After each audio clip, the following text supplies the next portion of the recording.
Olá. Já em 2018, a gente já tinha uma crescente muito grande de movimentos anti-intelectuais e também de movimentos anti-vacinas. Em 20, a gente é atingido pela pandemia de coronavírus. Em 21, agora, a gente já está no processo de vacinação. Aqui na minha cidade, tem uma senhora que ela se recusou a se vacinar porque, segundo ela, a vacina ela é comunista.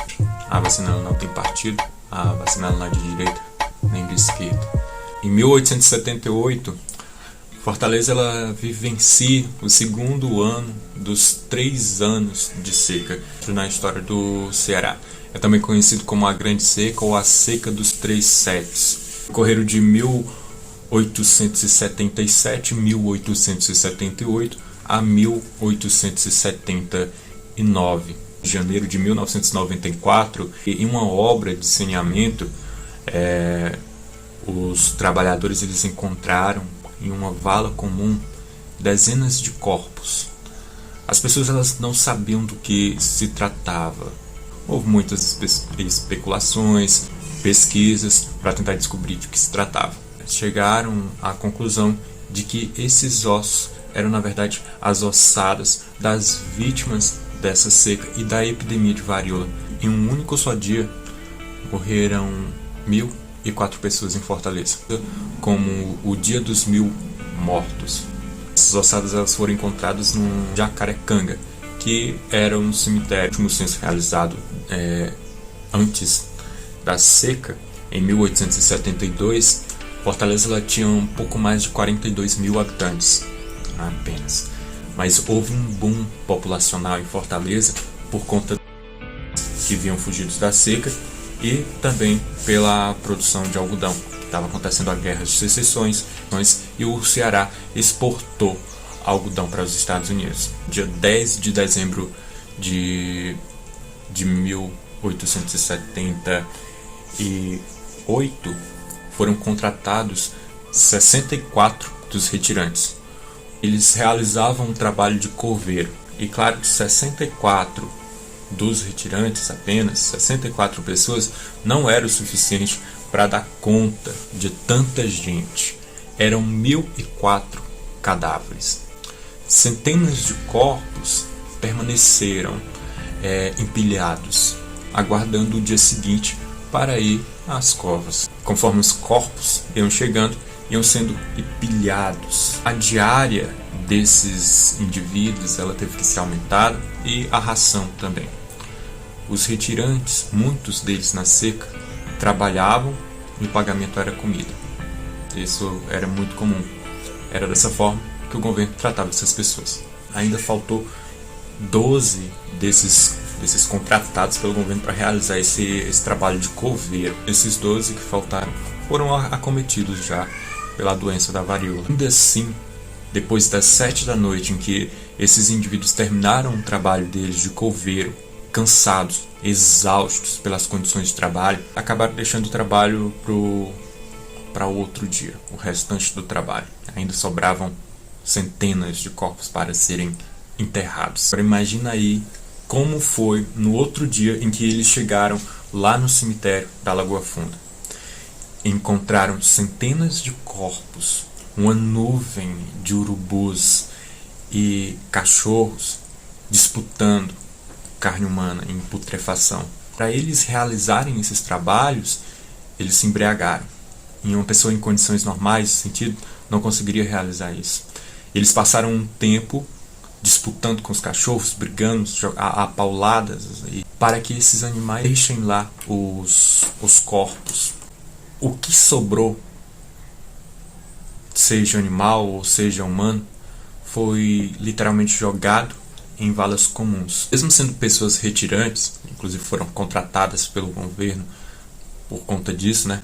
Pessoas acostumadas com o sofrimento e pessoas fortes, pessoas rudes, se deram mal com isso, né? E que tipo de ser humano vê algo desse tipo e encararia? Imagina hoje o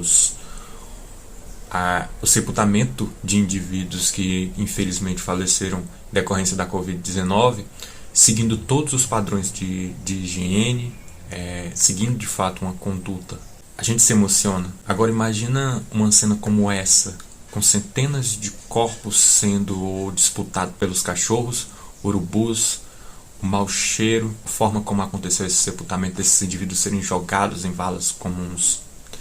É de fato muito chocante. Uma testemunha ocular desse fato, que é o Rodolfo Teófilo.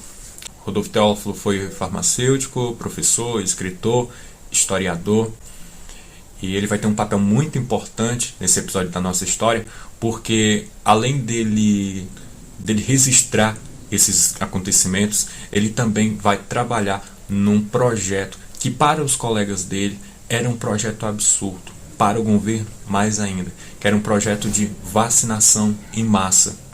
Enquanto havia o descaso do governo e o governo nem sequer ajudou ao Rodolfo Teófilo de alguma forma, o Rodolfo Teófilo ele teve um papel de vacinar essas pessoas em massa, e para isso ele teve que fazer um projeto também de educação desses indivíduos. A gente tem que levar em consideração que nesse momento a ciência ela estava engateando, diferente de hoje, em que além de termos uma ciência avançada e com conhecimento um pouco mais acessível, aquela época não havia dessa forma. Já as vacinas não eram algo como hoje. E ela vai ter muita recusa, sobretudo dos retirantes, sobretudo dos mais pobres. O Teófilo vai fazer um papel de educação dessas pessoas para poderem vaciná-las. Ele vai fazer tudo isso sozinho. E ele vai fazer uma coisa que para os colegas dele, para o governo, era improvável. Ele vai produzir a vacina da varíola aqui no Ceará, nas condições de clima do Ceará. Consegue produzir essa vacina, ele vai vacinar essa população cearense e de fato vai acabar com a varíola. Esse é um feito incrível para o Rodolfo Teófilo. Eu só queria destacar isso dele, porque é uma figura que deve ser lembrada. Inclusive, esse livro que eu vou citar aqui, Varíola, Vacinação no Ceará, está disponível pelo acervo de obra Fiocruz. Abre aspas. Tinha Fortaleza o aspecto de sombria desolação. A tristeza e o luto entravam em todos os lares. O comércio, completamente paralisado, dava às ruas mais públicas a feição de uma terra abandonada.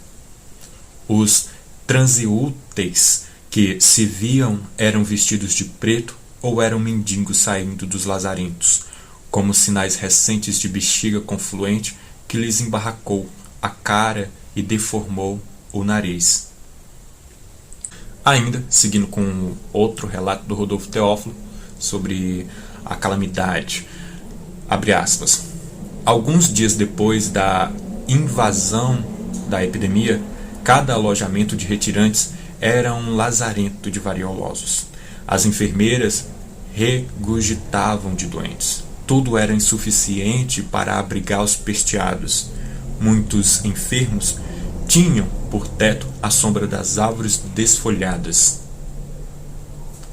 E aí mesmo, aos raios do sol, ao relento da noite, deitados no chão, morriam amígua de socorro e isolados, porque os parentes, os companheiros, temendo o contágio, fugiam espavoridos, deixando-os abandonados. Pensavam, assim, evitar a peste, e levavam-na incubada. Então, muitos parentes abandonavam os seus próprios parentes, seus familiares, achando que iam se livrar da peste, mas na verdade já estavam contaminadas e levavam essa peste para onde iam. A capital Fortaleza ela adquiriu com tudo isso um aspecto sombrio, um aspecto fantasmagórico de filme de terror, de fato. Foram citadas as palavras, para situar vocês, abarracamento, lazarento, que era uma espécie de abarracamento, onde o governo ele separava os retirantes nesses espaços. Os abarracamentos eram como se fosse um lugar onde esses indivíduos eram separados para serem tratados, só que não havia um tratamento para esses indivíduos. Era como se eles simplesmente fossem separados e deixados de lado pelo governo, falando dessa forma mais direta. Como é que vai se tratar uma epidemia juntando as pessoas? Como é que vai se tratar uma epidemia aglomerando elas? Aglomerando pessoas pobres, no caso. retirantes, vítimas da seca. Como? Essa era a estratégia do governo, de acabar com isso, né?